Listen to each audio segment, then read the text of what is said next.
It's a really good practice to get into the habit of breaking down your purchase column or any conversion column that you might have by the attribution window. So to do that, you're going to want to go to this column section and go ahead and click on this compare attribution settings button. And you can see the different attribution windows that you have available to look at. And this is irrespective of the optimization goal of your campaign. And so let's just go ahead and select all of them and have a look here. So we're taking a look at this top campaign, which has 295 purchases. And we can see, for example, the percentage of purchases that are view through conversions. And it's actually a pretty small percentage.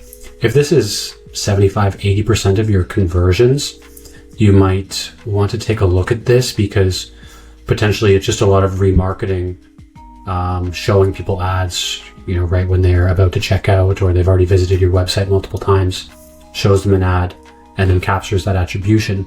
So that's the first thing that we would look at. The second thing to take a look at here is the time to conversion lag, right? So this brand here has 295 purchases on this top campaign.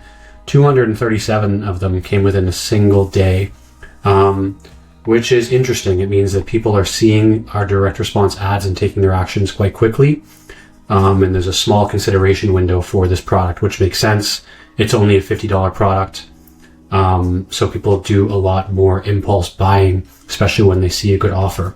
This can also be really beneficial when running an ad program, because you can very quickly get feedback when you introduce a new price, a new ad angle, a new offer, a new strategy to your paid media in general. You're going to get very quick feedback because the conversions are happening within one day. And if you have a product where the bulk of the conversions are coming more in this 28-day click window, let's say it's not an impulse buy product, it has a lot of consideration behind it, it's a bigger ticket item, you're going to want to take that into account as well.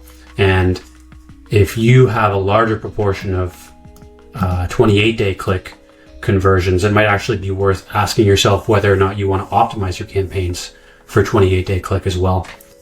Finally, we have the Meta's read of incremental attribution as well. So this is Meta's attempt at measuring the amount of people who would not have bought otherwise had they not interacted with the advertising. And at least in this case, 250 of 295 is a pretty big reading. That would be Meta grading its own work and saying that this campaign is very incremental.